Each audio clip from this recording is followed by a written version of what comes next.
Ilara stepped from the sleek, silent electric car into a world that felt centuries removed from the city she'd left behind. The gravel crunched under her heels, a stark counterpoint to the hush that had fallen over the ancient grounds of Blackwood Manor. A storm, brewing ominously in the distance for the better part of her journey, had finally broken. Rain lashed down, a relentless drumbeat against the gabled roof, and the wind, a mournful whisper through the skeletal branches of the oaks, seemed to carry secrets on its breath. She pulled her cashmere wrap tighter, the chill seeping into her bones despite the warmth of the car's interior that still clung to her. The manor rose before her, a formidable silhouette against the bruised twilight sky. Its stone walls, dark with age and moisture, seemed to absorb the fading light, leaving only a faint glow from a single leaded glass window on the upper floor. This wasn't just an estate, it was an entity, brooding and magnificent, demanding respect. Her purpose here, officially, was to appraise a collection of rare manuscripts and art pieces, a task that normally brought her a quiet satisfaction. But tonight, a different kind of anticipation hummed beneath her professional composure. The invitation from its enigmatic owner had been unusual. A personal note, hand-delivered, rather than through the usual channels, hinting at a collection of unparalleled beauty and a desire for absolute discretion. A heavy oak door, studded with iron, swung open as if on its own accord, revealing a cavernous hall, bathed in the amber glow of a grand antique chandelier. The air inside was heavy with the scent of old wood, beeswax, and something else, a subtle masculine fragrance, like sandalwood and damp earth, intoxicating and unsettling. A figure emerged from the shadows, tall and lean, moving with an effortless grace that belied the rugged architecture of the house. His presence filled the space, drawing her eye immediately. He wasn't conventionally handsome in the way of a magazine model, but there was a raw, untamed quality to him that was infinitely more compelling. Dark hair, slightly too long, fell across a high forehead, and his eyes, she could just discern, were a startling shade of green against the pallor of his skin, observing her with an unnerving intensity. He wore a dark, tailored suit that seemed to melt into the gloom, emphasizing the breadth of his shoulders and the lean line of his body. "Miss Vance," he said, his voice a low rumble, carrying an unexpected warmth that cut through the chill of the hall. It was a voice that promised whispered secrets in the dead of night. "Welcome to Blackwood, I am Julian Thorne." He extended a hand, and Ilara found herself taking it, her palm fitting perfectly into his. His grip was firm, warm, and for a fleeting moment a spark, like static electricity, arced between them. Her breath caught. It was more than a professional greeting. It was a silent acknowledgement, a current of awareness that ran deeper than polite introductions. "Mr. Thorne," she replied, her voice a little breathier than she intended. "Thank you for having me. The storm, it's quite something." He smiled then, a slow, sensual curve of his lips that sent a shiver down her spine. "Blackwood often puts on a show for its guests. Come, let's get you out of those damp clothes and into something warmer. You must be chilled to the bone." He didn't release her hand immediately. Instead, he drew her further into the hall. Her gaze swept over the surroundings. Tapestries depicting ancient hunts, suits of armor standing sentry in dimly lit alcoves, a sweeping staircase that disappeared into the upper reaches of the house. Everything spoke of history, of lives lived and passions pursued within these very walls. "The fire is lit in the drawing room," Julian continued, his thumb subtly tracing the sensitive skin on the back of her hand. The gesture was so slight, so innocent, yet it ignited a slow burn deep within her. "And dinner will be served shortly. I imagine you're famished after your journey." He led her through a labyrinth of hallways, each turn revealing another layer of the manor's character. The air grew warmer, infused with the comforting scent of burning logs and a faint sweet aroma she couldn't quite place. Perhaps lilies, or something more exotic. Finally, he ushered her into a grand drawing room where a magnificent fireplace roared, casting flickering shadows across the opulent furnishings. And there it was, dominating the far wall, a vast antique sofa, upholstered in the deepest, richest crimson velvet. It seemed to absorb the firelight, glowing with an inner intensity, inviting touch, promising comfort and something more illicit. The color was so vibrant, so unapologetically passionate, that it seemed to pulse with a life of its own. Julian released her hand, and the sudden absence of his touch left a cold void.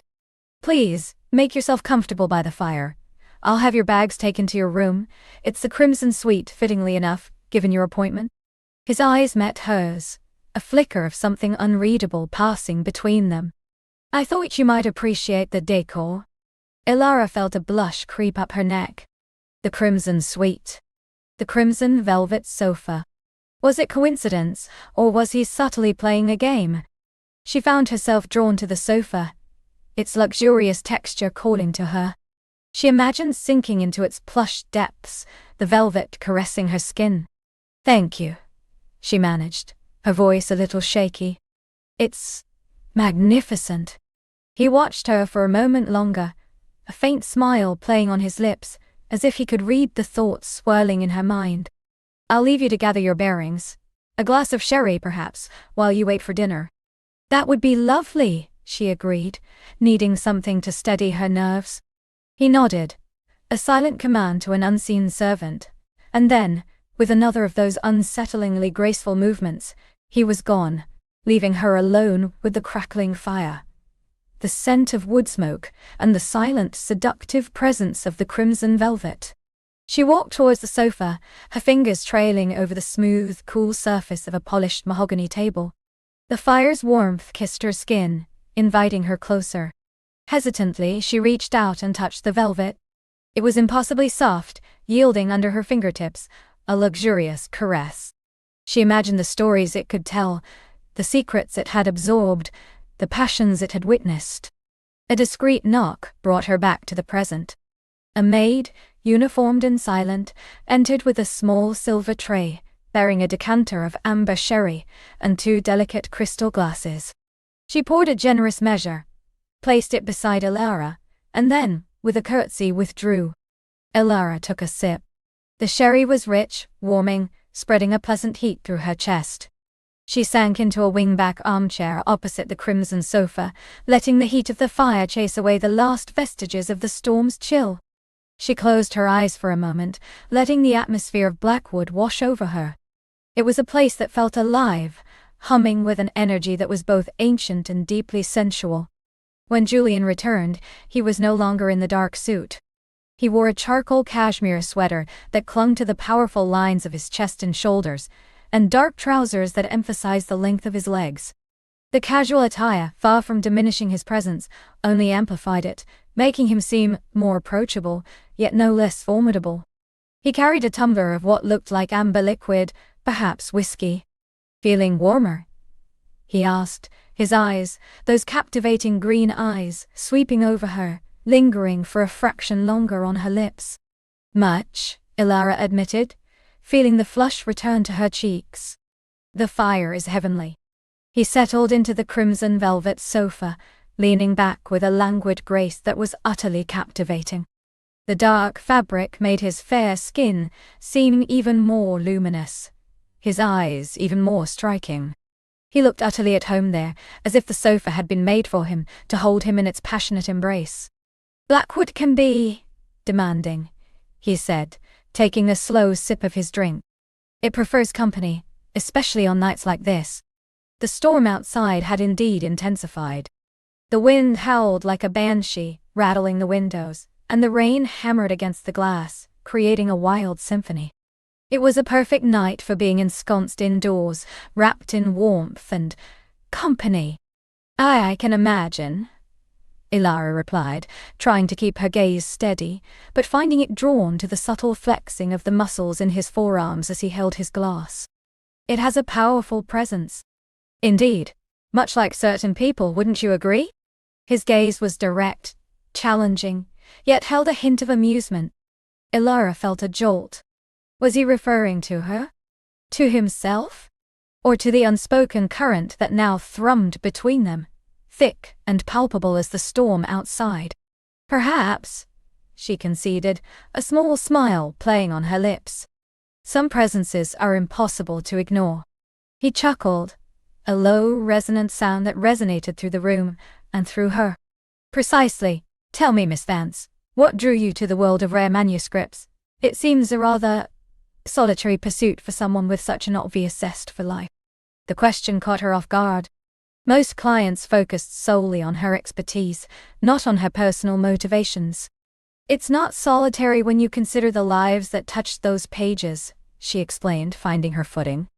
Each manuscript is a whisper from the past, a story waiting to be rediscovered. And the beauty of the craft, the artistry, it's endlessly fascinating. A romantic then, he mused, his eyes crinkling at the corners. I suspected as much. And you, Mr. Thorne? She countered, feeling bolder. What drew you to Blackwood? It seems a rather grand responsibility for a man who carries himself with such a delightful air of disinterest. He laughed then, a genuine, uninhibited sound that filled the room and dispelled some of the formality between them. Touché, Miss Vance. Blackwood is a family legacy, one I inherited rather than sought, but it has its charms, its secrets, and its demands. He paused, his gaze sweeping over her once more. And sometimes, it brings fascinating people to its doorstep. Dinner was served in a small, intimate dining room, lit by candles and a roaring fire. The meal was exquisite: delicate smoked salmon, a perfectly roasted pheasant, and a rich chocolate torte. But it was the conversation that truly captivated Alara. Julian was a masterful conversationalist, weaving tales of Blackwood's history with insightful observations about art, philosophy, and human nature. He had a way of drawing her out, making her feel comfortable sharing her own thoughts and passions, yet revealing very little about himself beyond tantalizing hints. He spoke of forgotten poets, of scandalous affairs within these very walls, of the power of beauty, and the inevitable decay of time. His voice, deep and melodious, wrapped around her, creating an intimate cocoon in the stormy night. Each time their eyes met, a silent question passed between them, a shared awareness of the growing intensity. At one point, as he described a particularly poignant love letter hidden within a medieval codex, his hand gestured, brushing against hers as she reached for her wine glass. The touch was fleeting, electric, sending a jolt through her arm and straight to her core. He didn't flinch, nor did she. Their fingers lingered for a fraction of a second too long, a silent acknowledgement of the spark that refused to be ignored. After dinner, they returned to the drawing room. The storm raged unabated, and the wind seemed to moan louder, pressing against the ancient stones of the manor. Julian poured them both a brandy, the amber liquid swirling invitingly in the snifters. Tell me, he began, settling back onto the crimson velvet, his posture relaxed, yet radiating a coiled energy. Beyond the appraisal, what do you truly hope to find here, Lara? He used her first name effortlessly, naturally, as if they had known each other for years. She felt a pleasant warmth spread through her, at the sound of her name on his lips. Perhaps a story, she admitted, gazing into the depths of her brandy. Every collection has one. The story of its creation, its purpose, the people who loved it. And what if the story is not what you expect? He challenged softly, his eyes glinting in the firelight. What if it's a story of passion, of longing, of desires hidden beneath layers of propriety and expectation?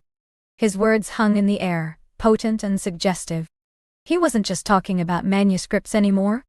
He was talking about them, about the unspoken current that had been building between them since the moment she stepped onto his gravel drive.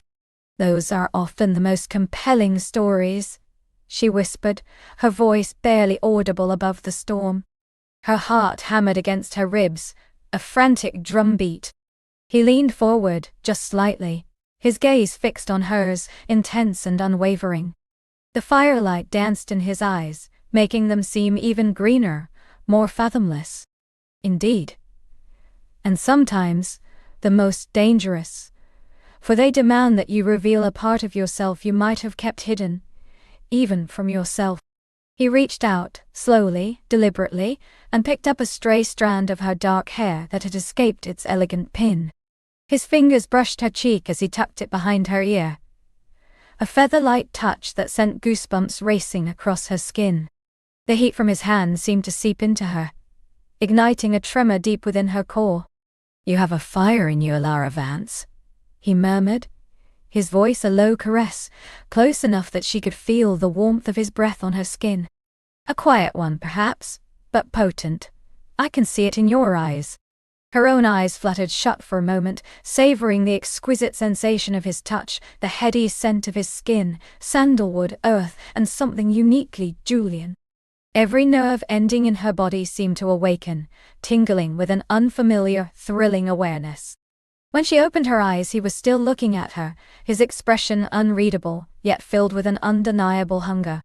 His thumb lingered on her cheek, tracing the line of her jaw, a silent invitation. The world outside the drawing room, the raging storm, the ancient manor, all faded away. There was only the warmth of the fire, the rich scent of brandy, and the electrifying proximity of Julian Thorne. She wanted to lean into his touch, to feel his lips against hers, to lose herself in the promise of passion that radiated from him. The crimson velvet sofa, a silent witness, seemed to hum with the same unspoken desire. Its deep, passionate hue mirrored the flush she felt rising within her, the burgeoning heat that threatened to consume her. He lowered his hand, slowly, reluctantly, his fingers dragging sensuously along her skin before finally withdrawing. The loss of his touch was a physical ache. "It's late," he said, his voice a little rougher now, betraying a hint of the passion he had so carefully held in check. "And tomorrow, the manuscripts await." The sudden shift in topic, the return to propriety, was almost a physical blow. A wave of disappointment washed over her, quickly followed by a surge of frustration.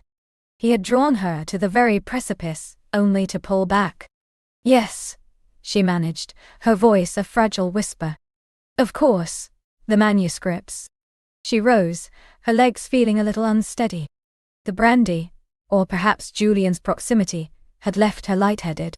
He stood as well, his height imposing, his presence filling the space between them. "I'll show you to your suite." The walk to her room felt both agonizingly long and far too short. The manor was quiet, save for the incessant drumming of the rain and the occasional creak of old wood. The air in the hallways was cooler, a stark contrast to the heated intimacy of the drawing room. She was intensely aware of him walking beside her, the subtle brush of his arm against hers as they navigated a narrow passage, the quiet power radiating from him. They arrived at a heavy paneled door. He pushed it open, revealing a room bathed in the soft glow of bedside lamps. And there it was, the Crimson Suite. The walls were a deep, sensuous maroon, and the focal point was a magnificent four-poster bed, draped in rich, heavy crimson velvet.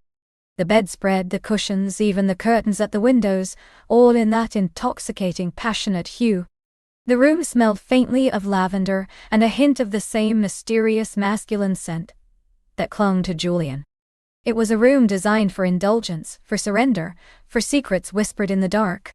"I trust you'll be comfortable," Julian said, his voice softer now, almost intimate. He didn't enter the room, but stood framed in the doorway, his eyes sweeping over the velvet-draped bed, then back to her.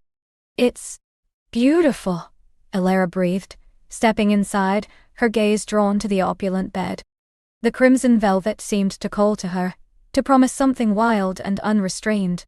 "Sweet dreams, Alara," he said, his voice a low rumble that seemed to caress her name. And then he was gone, the heavy door closing with a soft thud, leaving her alone in the crimson-draped room. She stood for a long moment, listening to the fading sound of his footsteps, the continued roar of the storm, and the frantic pounding of her own heart.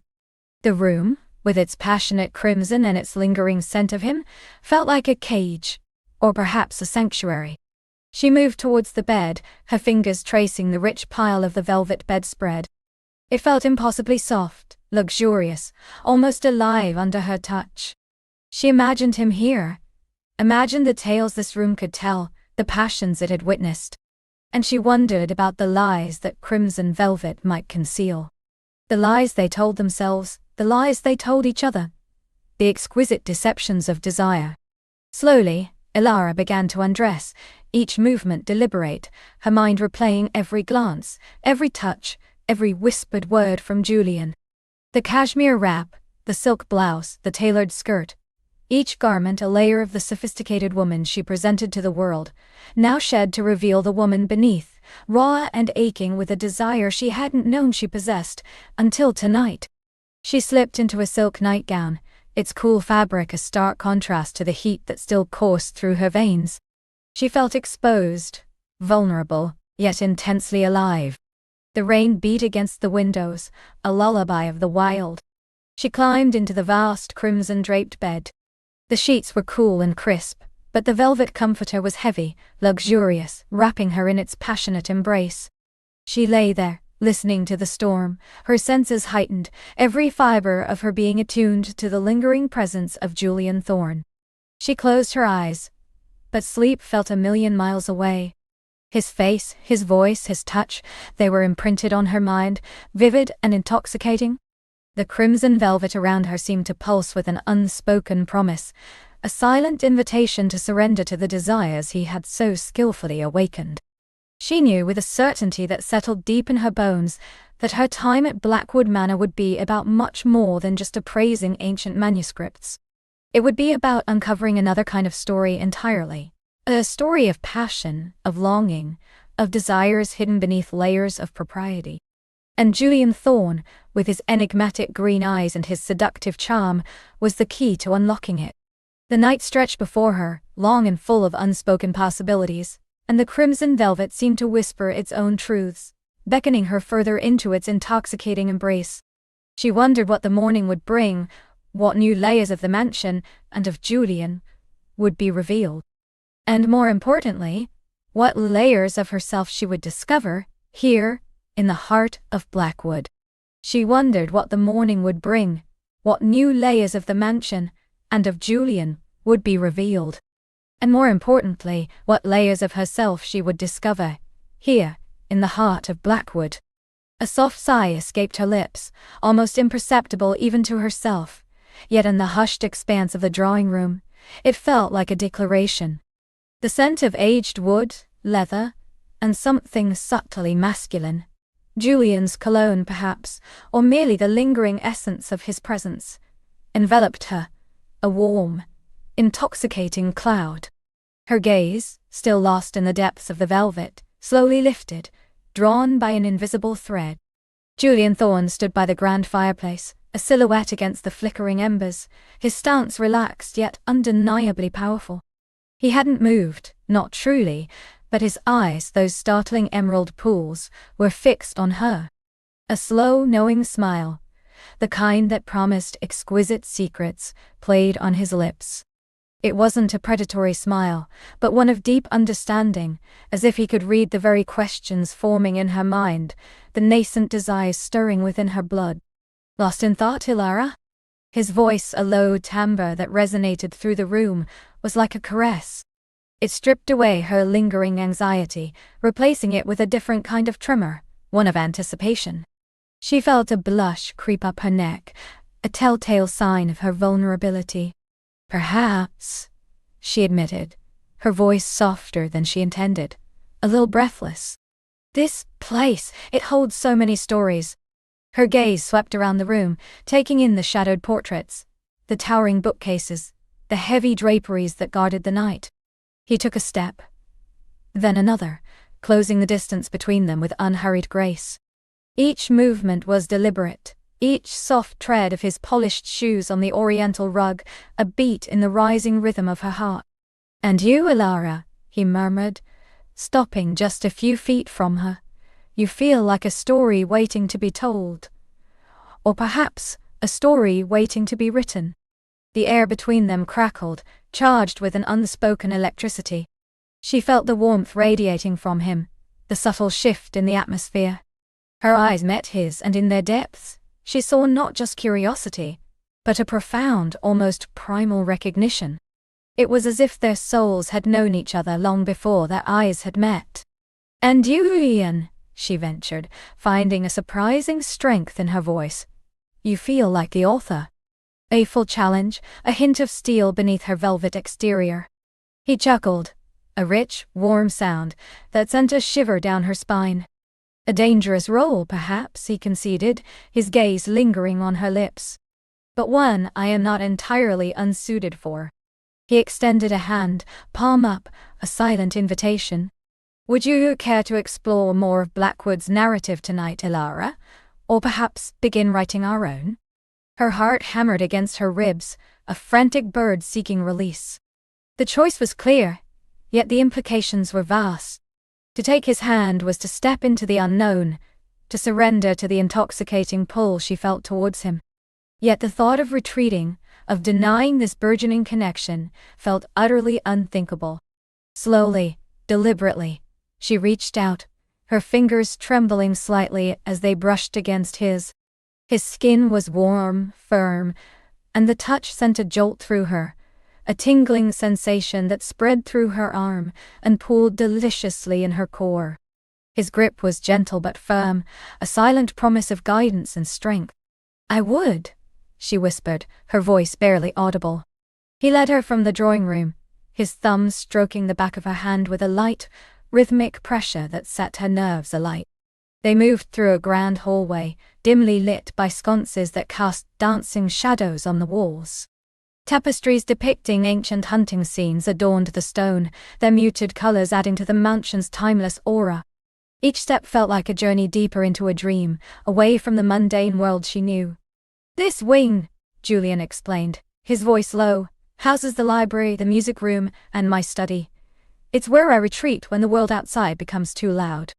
He paused before a massive oak door, intricately carved with swirling patterns that seemed to tell their own silent tales. He pushed it open, revealing a sanctuary of quiet grandeur. The library was breathtaking. Floor-to-ceiling bookshelves lined every wall, laden with volumes bound in leather, some ancient and fragile, others newer but equally inviting.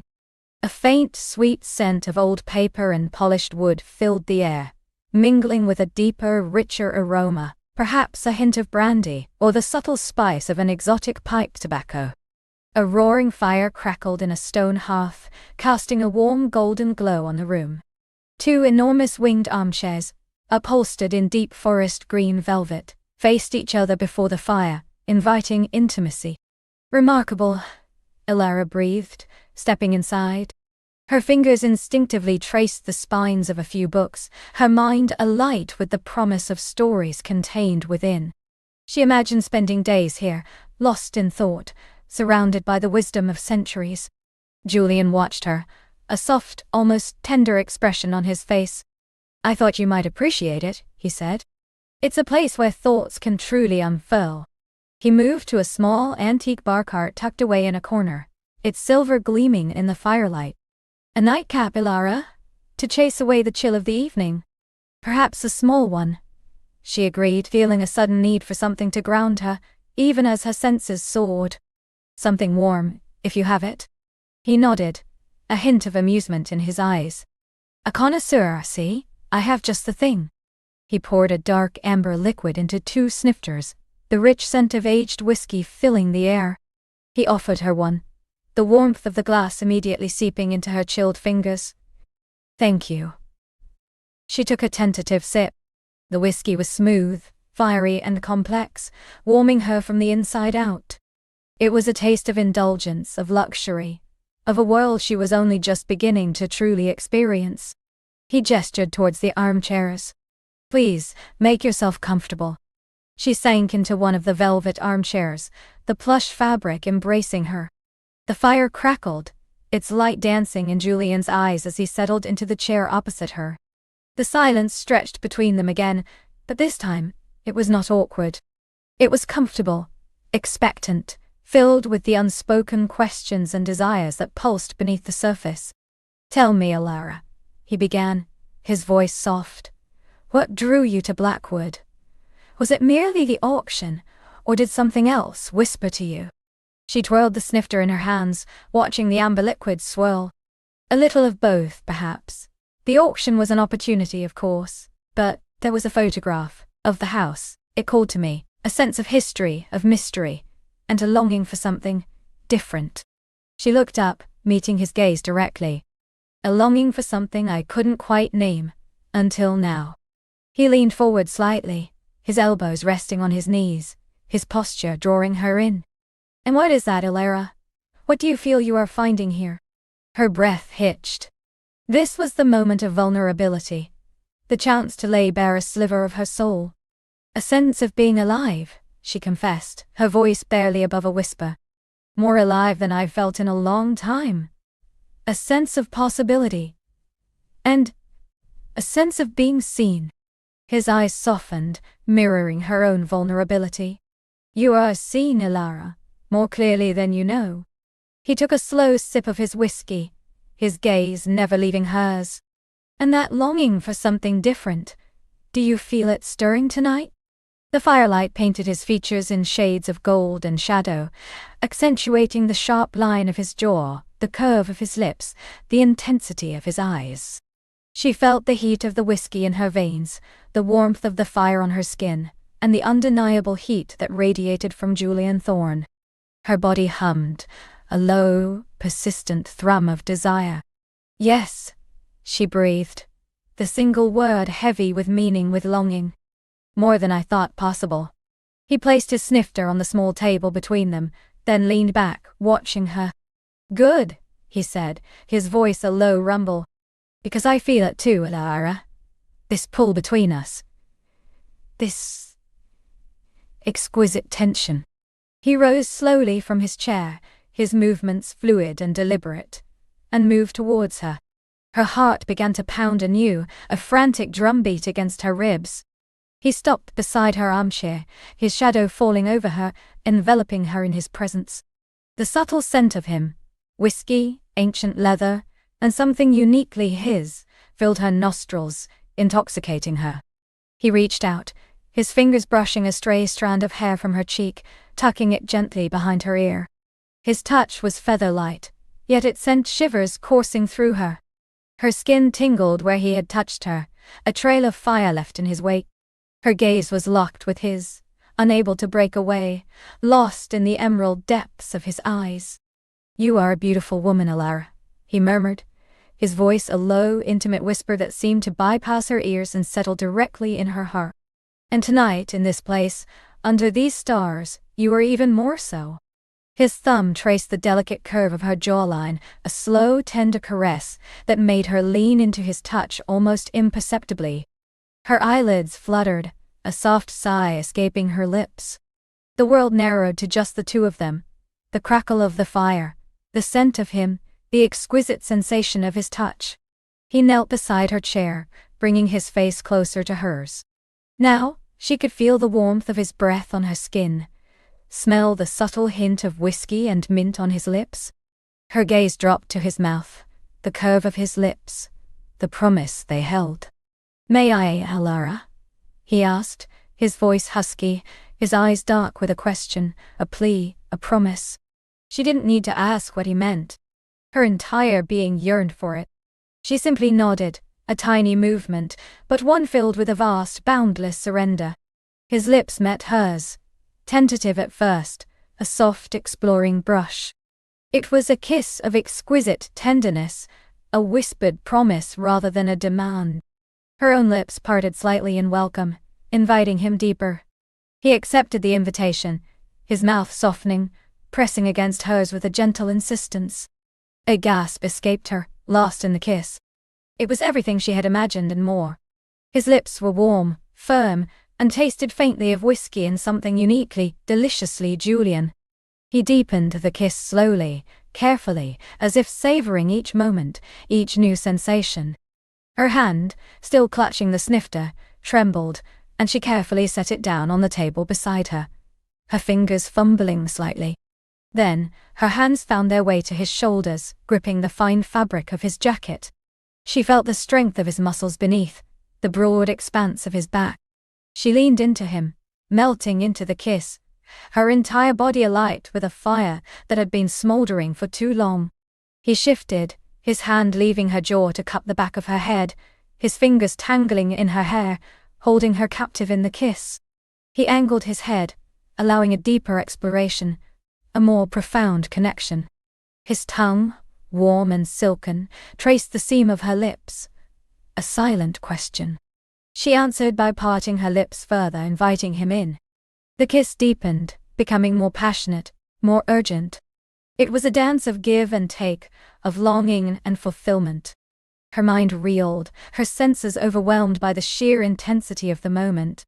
She felt a delicious weakness spread through her limbs, a dizzying sensation that threatened to consume her. When he finally broke the kiss, it was slow, reluctant, their lips lingering, pulling apart with a soft, audible sigh. Her eyes fluttered open, hazy with desire, and met his. His eyes were dark, pupils dilated, reflecting the same potent yearning that coursed through her own veins. "Ilara," he murmured, his voice thick with emotion, his forehead resting against hers. "You are intoxicating." She could only manage a soft whimper in response, her breath still catching in her throat. Her heart hammered against her ribs, a frantic rhythm that echoed the pulsing heat between her thighs. Her fingers still clutched his shoulders, unwilling to let go. He straightened slightly but remained kneeling before her, his hands now resting gently on her knees, his thumbs caressing the fabric of her dress. The contact was light, yet it sent fresh waves of sensation through her, making her skin prickle with anticipation. "Come," he said, his voice a little steadier now, though still husky. "Let me show you more of Blackwood's secrets, more of its comforts." He rose, extending a hand to her once more. She took it, allowing him to pull her gently to her feet. Her legs felt a little unsteady, still trembling from the intensity of their kiss. She swayed slightly, and he steadied her, his arm encircling her waist for a brief, reassuring moment. The warmth of his hand through the velvet of her dress was a delicious agony. He led her from the library, through another hushed corridor, and up a grand staircase. The stairs were wide and sweeping, carved from dark, gleaming wood, their banister intricately detailed.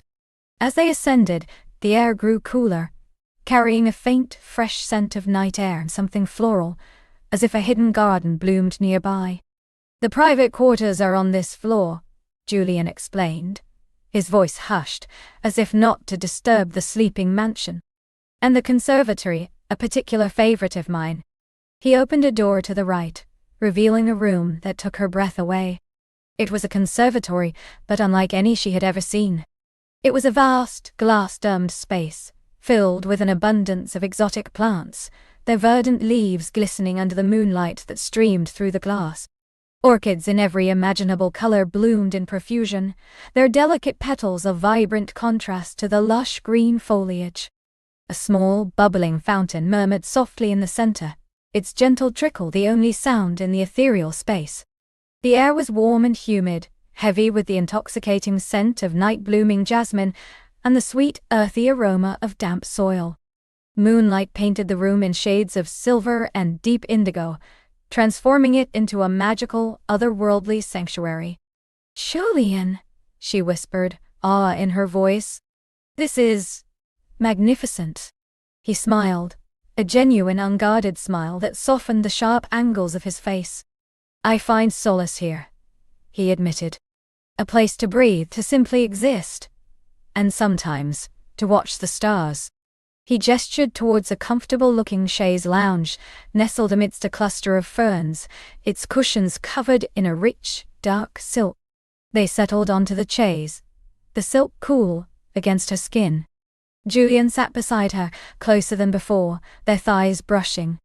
The warmth of his presence, combined with the humid heat of the conservatory, was a potent combination, making her feel languid and exquisitely alive all at once. He leaned back, his arm extending along the back of the chaise, his fingers brushing the delicate tendrils of her hair. "Look," he murmured, his gaze directed upwards. She followed his gaze. Above them, through the clear glass dome, the night sky was an inky canvas, studded with a million glittering stars. The moon, almost full, hung like a luminous pearl, casting its silvery glow over the conservatory, making the orchids seem to glow from within. "It's like being in another world," she whispered, utterly mesmerized. "It is," he agreed, his voice a low rumble beside her ear. A world where time slows, and the usual rules don't quite apply. His fingers began to gently trace patterns on her scalp, a light, soothing touch that sent shivers of pleasure through her. She closed her eyes, letting herself be enveloped by the scents, the sounds, the warmth, and Julian's proximity. His touch was so tender, so unexpected yet so deeply desired. It was a quiet intimacy, a profound connection that transcended words. "Tell me, Alara," he said, his voice softer now. "What do you dream of, when you allow yourself to truly dream?" The question caught her off guard. She hadn't allowed herself to truly dream in a long time.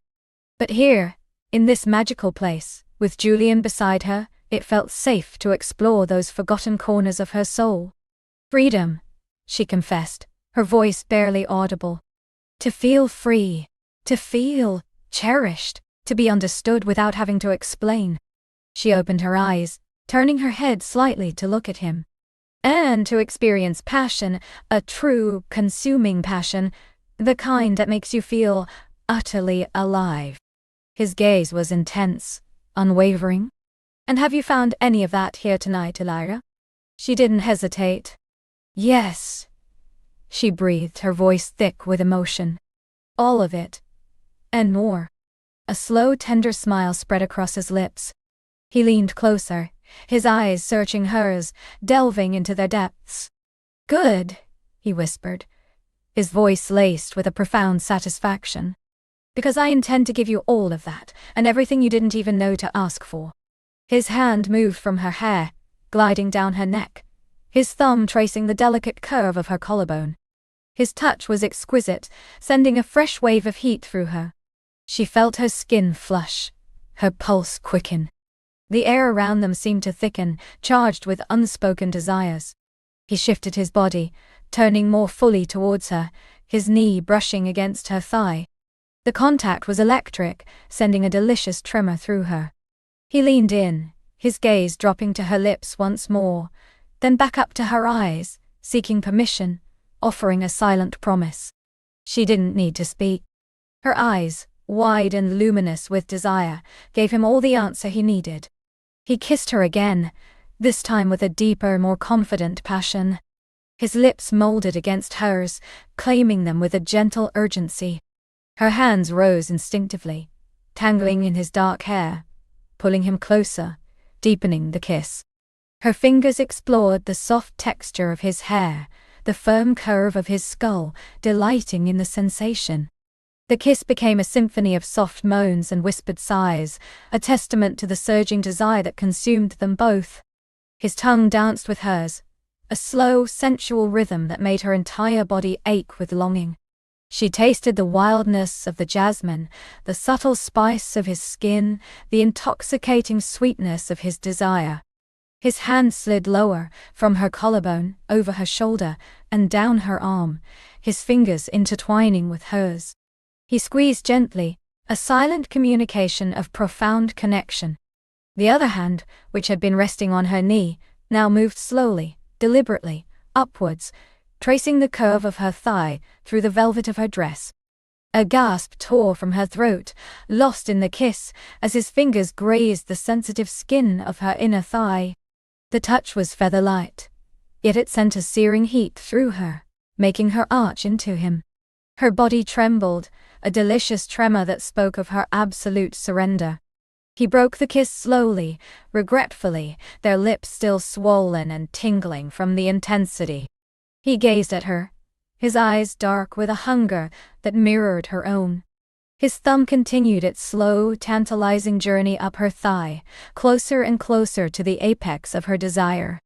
"Alara," he breathed, his voice raw with emotion. "You are exquisite. Every part of you." Her breath came in ragged gasps, her chest heaving. She felt utterly exposed, utterly vulnerable, yet gloriously alive. She looked at him, her eyes shining with unshed tears of desire and wonder. "Julian," she whispered, her voice barely there.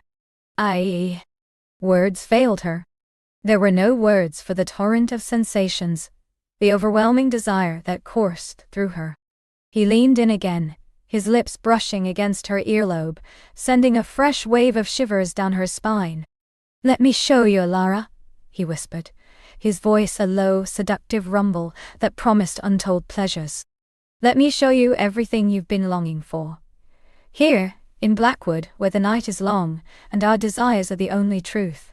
His hand continued its slow, tantalizing ascent, his fingers brushing against the silk lining of her dress, drawing closer to the warmth that pulsed between her legs. Her hips instinctively tilted towards his touch, an unspoken plea. The air in the conservatory was thick with their shared desire, the scent of jasmine now mingling with the intoxicating aroma of their aroused bodies. The moonlight, filtering through the glass dome, seemed to cast a spell of timeless enchantment, urging them further into its intoxicating embrace. The night was still young, and the possibilities stretched before them, boundless and breathtaking. The warmth that pulsed between her legs intensified, a sweet, aching throb that mirrored the frantic beat of her heart against her ribs. Her hips instinctively tilted towards his touch, an unspoken plea that resonated in the depths of her soul. The air in the conservatory was thick with their shared desire, the scent of jasmine now mingling with the intoxicating aroma of their aroused bodies. The moonlight, filtering through the glass dome, seemed to cast a spell of timeless enchantment, urging them further into its intoxicating embrace. The night was still young, and the possibilities stretched before them, boundless and breathtaking.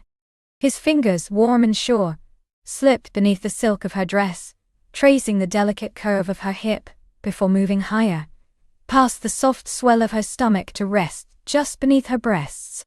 A shiver, not of cold but of exquisite anticipation, danced through her. Her breath hitched, a soft gasp escaping her lips as his thumb brushed the sensitive underside of her breast, sending a jolt of pure pleasure through her core. She leaned into his touch, her head falling back slightly, exposing the graceful line of her throat to his gaze. Her eyes, half closed, were dark pools reflecting the moon's silver light, lost in the swirling eddies of sensation. He watched her, his own breath catching as he absorbed the raw beauty of her surrender. Her skin, luminous in the moonlight, seemed to glow from within, and the pulse beating visibly at the base of her throat called to him with an urgency that stole his own breath. He leaned in, his lips brushing the delicate skin there, a soft, teasing feather-light kiss that made her tremble anew. "Beautiful," he murmured, the word a husky whisper against her skin, sending delicious tremors through her. Her fingers, which had been resting lightly on his shoulders, now tightened, clutching the fabric of his jacket as if to anchor herself in the rising tide of emotion. She tilted her head further, offering him more access, a silent invitation he was quick to accept. His lips moved slowly, deliberately, tracing a path upwards, past her jawline, lingering at the sensitive hollow behind her ear, before finding the soft curve of her mouth. The kiss began softly, a tender exploration of taste and texture. His lips were warm, firm, and infinitely gentle as they brushed against hers, teasing, coaxing. She responded instantly, her own lips parting slightly, inviting him in. When his tongue tentatively sought hers, a spark ignited, a slow burn that quickly flared into an all-consuming fire.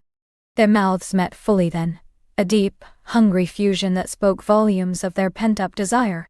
His kiss was possessive yet tender, demanding yet yielding, a perfect symphony of passion. Her hands slid from his shoulders, finding their way to his hair, her fingers tangling in the thick, soft strands as the kiss deepened, becoming more urgent, more primal. She pressed herself against him, seeking the hard planes of his body, the solid reassurance of his presence. The silk of her dress, a mere whisper against her skin, felt suddenly too restrictive, an unnecessary barrier between them. He seemed to sense her unspoken desire. With a soft groan that rumbled deep in his chest, he broke the kiss, though only by inches. His eyes, dark and smoldering, met hers, a silent question passing between them. Her answer was in the way her gaze devoured his, in the slight nod of her head, in the breathless whisper of his name that escaped her lips. "Julian." A smile, tender and utterly seductive, touched his mouth. "Ilara," he breathed, the sound of her name a caress in itself. His hands, which had been cupping her waist, now slid downwards, finding the hem of her dress. Slowly, deliberately, he began to lift the fabric, his fingers brushing against the bare skin of her thighs. Each upward movement was a promise, a revelation. The cool night air met her skin, raising goosebumps that quickly dissipated under the warmth of his touch. The dress, a shimmering cascade of moonlight-colored silk, pooled around her feet as he eased it over her head, revealing the delicate lace of her chemise beneath. He paused, his eyes traveling over the contours of her body, lingering on the gentle swell of her breasts, the slender curve of her waist. A silent reverence filled his gaze, making her feel cherished and exquisitely desired. She shivered under his intense scrutiny, a delightful vulnerability washing over her. "You're breathtaking," he murmured, his voice thick with emotion. He reached out, his fingertips tracing the lace trim of her chemise, then delving beneath it, brushing against the soft skin of her chest. The delicate fabric offered little resistance, and soon it too joined the dress on the polished stone floor. She stood before him, clad only in the moonlight and her own burgeoning desire. Her breasts, full and exquisitely sensitive, rose and fell with her quickening breath. Her nipples, tight and aching, strained for his touch. She felt a blush creep up her neck, but it was a blush of pure arousal, not embarrassment. This felt right, inevitable, a dance they had been destined to perform. His hands cupped her face, his thumbs stroking her cheekbones. His eyes, dark as midnight pools, searched hers, conveying a depth of emotion that transcended mere physical attraction. "Are you sure, Ilara?" he asked, his voice soft, laced with a tenderness that touched her soul. Her answer was immediate, firm, and unwavering. "More than sure, Julian. I want this. I want you." He groaned, a sound of pure relief and burgeoning passion, and pulled her close, crushing her soft body against his hard one. The sudden contact sent a wave of electric sensation through her, the feel of his shirt against her bare skin an exquisite torture. His lips found hers again, this time with an unbridled hunger that mirrored her own. The kiss was deep, consuming, a swirling vortex of taste and touch and urgent need. Her hands, freed from the confines of her dress, roamed over his back, feeling the taut muscles beneath his shirt. She longed to feel his bare skin against hers, to strip away the remaining barriers between them. As if reading her mind, he broke the kiss, his eyes alight with a fierce desire. With practiced ease, he shrugged off his jacket, letting it fall to the floor. Then his hands went to the buttons of his shirt, slowly, deliberately, undoing each one, revealing glimpses of his broad chest, the taut muscles, the smattering of dark hair that narrowed to a line beneath his belt. Ilara watched, mesmerized, her gaze devouring every inch of him. He was magnificent, a sculpted vision of strength and masculine beauty. When the shirt finally came off, he tossed it aside, his chest heaving with controlled passion. He reached for her again, pulling her close, letting her bare breasts press against his warm, hard chest. The sensation was electrifying, a raw, primal connection that left her breathless. His hands tangled in her hair, tilting her head back as his lips descended to her throat, trailing a path of fire down to the hollow between her collarbones. He kissed the sensitive skin there, then moved lower, his mouth closing over one of her aching nipples through the sheer lace of her bra. A gasp escaped her, her back arching as a wave of intense pleasure washed over her. He suckled gently, then more firmly, teasing, drawing, sending exquisite tremors through her entire body. Her fingers found the belt of his trousers, fumbling slightly in her eagerness. He chuckled, a low, sexy sound that vibrated through her, and helped her with the buckle. Soon, the last barriers fell away, his trousers and then his boxers joining their discarded clothes on the floor. He stood before her, glorious and unashamed, his desire for her palpable and thrilling. The sight of him, strong and aroused, sent a thrill of fierce triumph through her. She reached out, her fingers tracing the hard line of his abdomen, then venturing lower, her touch light and curious. He groaned, his body tensing under her touch, and she reveled in the power she held over him. He lifted her then, effortlessly, his strong arms cradling her as if she weighed nothing. She wrapped her legs around his waist, her bare skin pressing against his, the heat between them a palpable force. He carried her to a cushioned stone bench nestled amidst a tangle of flowering vines, carefully lowering her onto the soft upholstery. The plush fabric felt cool beneath her heated skin, a fleeting contrast to the inferno that raged within her. He knelt before her, his gaze locked with hers, a silent promise in his eyes. He reached out, his fingers brushing the soft curls between her legs, sending a shockwave of sensation through her. Her hips bucked involuntarily, a silent cry for more. He smiled, a slow knowing smile that made her heart pound. "Patience, my love," he whispered, his voice thick with desire. He leaned in, his mouth finding hers again, taking her lips in a deep, languid kiss that stole her breath and her thoughts. As their mouths danced, his fingers began their exquisite exploration. He parted her folds gently, his touch feather-light, before finding the sensitive pearl that throbbed with unfulfilled longing. A gasp tore from her throat, her back arching as he stroked her, slowly, deliberately, building the pressure, sending wave after wave of pleasure through her. Her legs trembled, clutching tighter around his waist, as if she might float away on the tide of sensation. She whimpered, a soft, helpless sound that only spurred him on. His thumb circled, teased, then pressed, and she felt the delicious tension building, tightening in her core. "Julian," she gasped, her voice raw with need. "Please." He lifted his head, his eyes dark with a hunger that mirrored her own. "Ready, Alara?" She could only nod, her vision blurring, her body humming with a desperate urgency. He shifted, positioning himself between her legs, and she felt the hard, hot tip of him press against her entrance, teasing, tantalizing. The exquisite friction was almost unbearable, a sweet agony that made her writhe beneath him. With a final, deep groan, he plunged into her, a slow, deliberate entry that stretched her, filled her, made her gasp with a mixture of pain and pure, unadulterated pleasure. She cried out, her nails digging into his shoulders as he filled her completely, a perfect fit that felt as if they were made for each other. The world outside the conservatory faded, leaving only the two of them, locked in this ancient, sacred dance. He paused, letting her adjust to the glorious fullness of him, his eyes searching hers, making sure she was all right. She met his gaze, her eyes shining with tears of joy and intense sensation. "Yes," she whispered, her voice choked with emotion. "Oh yes." He began to move then, slowly at first, a gentle rocking motion that built a rhythm between them. Each thrust was deep, deliberate, pulling away just enough to plunge back in with renewed intensity. She met his rhythm, her hips lifting to meet his, their bodies moving in perfect synchronicity. The sounds of their passion filled the conservatory, the soft thuds of skin on skin, their ragged breaths, her soft moans, and his deep groans.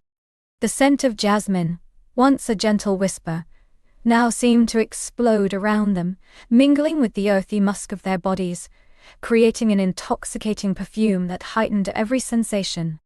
Moonlight poured over them, painting their joined bodies in silver, illuminating the sheen of sweat on their skin, the fierce rapture on their faces. The pleasure intensified with each thrust, building higher and higher, a relentless climb towards an unknown summit. Her vision swam, her senses overwhelmed. She clutched him tighter, burying her face in the crook of his neck, inhaling his intoxicating scent. His lips found her shoulder, her neck, leaving a trail of fiery kisses as he continued his powerful rhythm. "Look at me, Alara," he whispered, his voice strained with effort and desire. She lifted her head, her eyes wide and unfocused, meeting his gaze. In his eyes, she saw her own reflection, lost in ecstasy, and a profound, aching love that brought fresh tears to her eyes. He pushed deeper, faster, his hips pounding into hers with a fervent urgency. The pressure built, a sweet, unbearable tension that coiled tighter and tighter in her core. she cried out, a long, drawn-out moan as her body convulsed around him, a wave of pure, unadulterated bliss washing over her, shaking her to her very foundations. "Julian!" she screamed, his name a guttural cry ripped from her soul as she shattered, fragments of pleasure exploding within her. Her muscles clenched around him, milking every last drop of sensation. He cried out too, a primal roar that vibrated through her, his body arching, his seed spilling deep inside her, hot and potent. He collapsed onto her, his weight a comforting pressure, his breath ragged against her ear. They lay tangled together, spent and satisfied, their hearts hammering in unison, the echoes of their shared climax still shimmering in the air around them. The moonlight seemed to soften, casting a more gentle glow over their entwined forms. The jasmine scent remained, now a comforting presence rather than an intoxicating one. They lay in silence for a long time, simply breathing, feeling the warmth of each other's bodies, the lingering tremors of their passion. He stirred first, raising himself slightly on his elbows to look down at her. His eyes, though still heavy-lidded with desire, were full of tenderness. He reached out, brushing a stray strand of hair from her damp forehead. "Ilara," he murmured, his voice hoarse. "You are incredible." She smiled, a soft, contented smile that reached her eyes. "You too, Julian. More than incredible." She traced the line of his jaw with her fingertip, feeling the stubble there, the strong bone beneath. "I never knew it could be like this." He kissed her then, a soft, lingering kiss that was more about affection and deep connection than raw passion. "This is just the beginning," he whispered against her lips. After a while he carefully extracted himself, helping her to sit up. The cool air on her skin was a pleasant shock after the intense heat. He gathered their discarded clothes, but neither of them made a move to put them back on. Instead, he wrapped a large soft throw blanket, which had been draped over a nearby armchair, around her shoulders, then pulled her close against his side. They sat there, watching the moon begin its slow descent, the conservatory now silent, save for the occasional rustle of leaves in the gentle night breeze. "Are you cold?" he asked, pulling the blanket tighter around them. "No," she said, leaning her head on his shoulder. "Just content. And a little overwhelmed." He chuckled softly. "In a good way, I hope?" "In the best way," she confirmed, snuggling deeper into his warmth. "I feel seen and cherished." He tightened his arm around her. "You are, Lara, more than you know." A comfortable silence settled between them, a silence filled with unspoken promises and the quiet hum of a newfound intimacy. The world outside the glass dome seemed distant, irrelevant. Here, in their verdant sanctuary, time held no meaning. After what felt like hours, a languid stretch of contented stillness, Julian stirred. "Perhaps we should find a more comfortable bed, my love," he suggested, his voice a low rumble. "Unless you prefer the jasmine-scented cushions?" He winked, a playful glint in his dark eyes. Ilara laughed, a soft, melodic sound. "As enchanting as this has been, a proper bed does sound rather appealing." He stood, pulling her gently to her feet. They didn't bother with their clothes, simply retrieved the blanket and wrapped it around them both as they made their way out of the conservatory and into the quiet house.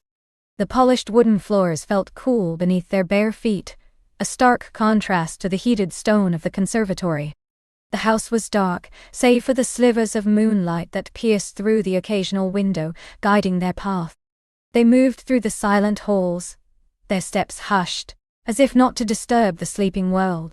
The air grew cooler, a pleasant reprieve. He led her to a large, inviting bedroom, its windows open to the night, letting in a gentle breeze and the faint chirping of cricket. The bed, vast and draped in crisp white linen, looked like a cloud waiting to embrace them. Julian tossed the blanket onto a chair, then pulled back the covers, revealing the pristine sheets. He gestured for her to enter first, a silent invitation. Ilara slipped beneath the cool sheets, her body sighing in relief as she sank into the plush mattress. He joined her a moment later, pulling her into his arms, their naked bodies fitting together, as if they were two halves of a whole. This time, their embrace was softer, more tender. There was no urgent hunger, but a deep, abiding affection. His hand stroked her hair, his lips brushing her forehead. She nestled her head into the hollow of his shoulder, listening to the steady beat of his heart, feeling utterly safe and loved. But the embers of their passion were not entirely extinguished.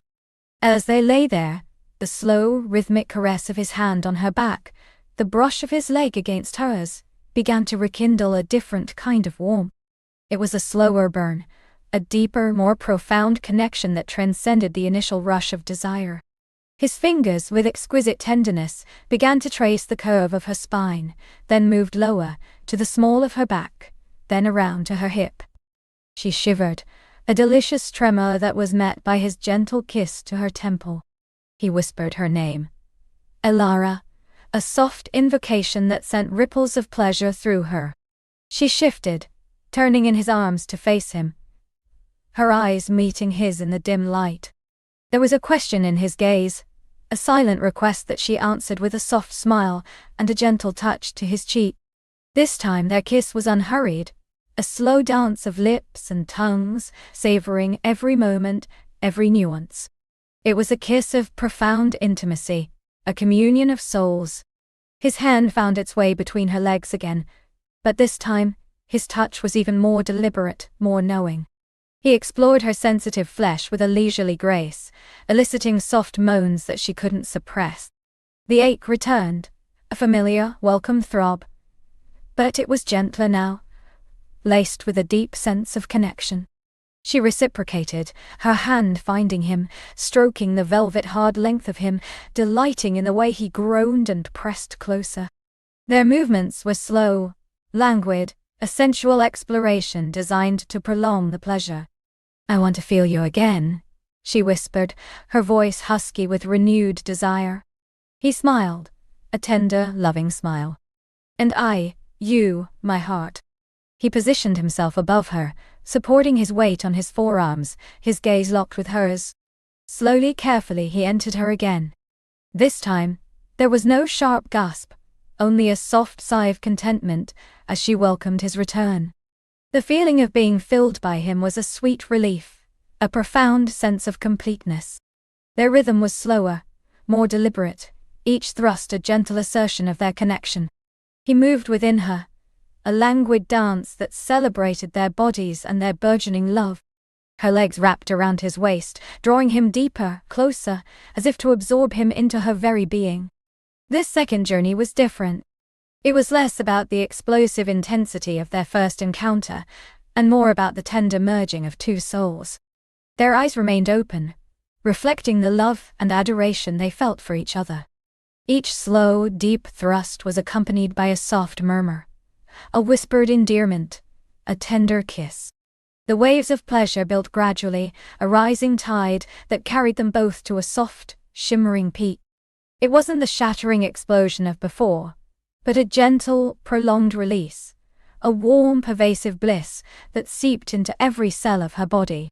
She arched into him, a soft cry escaping her lips as she found her release, her body trembling with quiet ecstasy.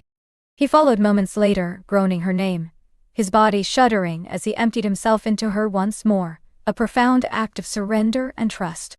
He collapsed against her, burying his face in her hair, his arms wrapped tightly around her. They lay tangled, limbs entwined, the soft sounds of their breathing filling the room. The night air, cool and fresh, drifted in through the open window, a balm to their heated skin. Elara felt utterly at peace, a profound sense of belonging settling over her. She had found something precious, something she hadn't even known she was searching for. He kissed her forehead, then her lips, a soft, sweet kiss. "Sleep now, my love," he murmured, his voice heavy with contentment. "Rest?" She nodded, already drifting, feeling the gentle pull of sleep. His arms around her felt like the safest place in the world. She closed her eyes, the scent of him, the feel of him, the memory of their shared passion, all blending into a beautiful, comforting lullaby. Elara woke to the soft glow of dawn filtering through the bedroom windows. She was still nestled in Julian's arms, her head on his chest, his steady heartbeat a comforting rhythm against her ear. She stirred slightly, feeling the pleasant ache in her muscles, a sweet reminder of the night's passion. A smile touched her lips. He stirred too, his arm tightening around her, his eyes fluttering open. He looked at her, his gaze soft and full of warmth, a sleepy smile gracing his lips. "Good morning, my beautiful Alara," he whispered, his voice still thick with sleep. "Good morning, Julian," she replied, her voice husky. She reached up, tracing the line of his jaw, feeling the slight stubble that had grown overnight. "Did you sleep well?" He chuckled softly. "Like a man who just discovered paradise? And you?" "Perfectly," she admitted, snuggling closer. "I haven't felt this content in forever." They lay there for a while, simply basking in the quiet intimacy of the morning. The world outside was beginning to wake, birds chirping softly from the garden, but in their bed, time seemed to stand still. He kissed her hair, then her temple, then found her lips, a soft, tender kiss that spoke volumes. "Last night," he began, his voice serious, his eyes searching hers. "It wasn't just physical for me, Alara. It was everything." Her heart swelled. "For me too, Julian. More than words can say. I feel like I've known you forever, and yet this is just the beginning." He smiled, a genuine, heartfelt smile that lit up his eyes. "It is indeed just the beginning, and I can't wait to see where it takes us." He pulled her closer, pressing a lingering kiss to her forehead. "Every day, every night, with you, that's what I want." Alara felt a tear slip from the corner of her eye, a tear of pure happiness. She had come to this place, to this night, with an open heart but no expectations, and she had found a connection that transcended anything she had ever imagined. The conservatory, with its intoxicating jasmine and moonlit magic, had been the crucible of their passion, but their journey had just truly begun. She looked up at him, her eyes shining with love and promise. "Me too, Julian. Absolutely me too." The first rays of the sun, golden and warm, streamed through the windows, painting the room in hues of soft gold and rose. It was a new day, a new dawn, and with it, the boundless and breathtaking possibilities of a shared future stretched before them, gleaming with the promise of endless enchantment. The night had been young, but their love born in moonlight and jasmine was already timeless.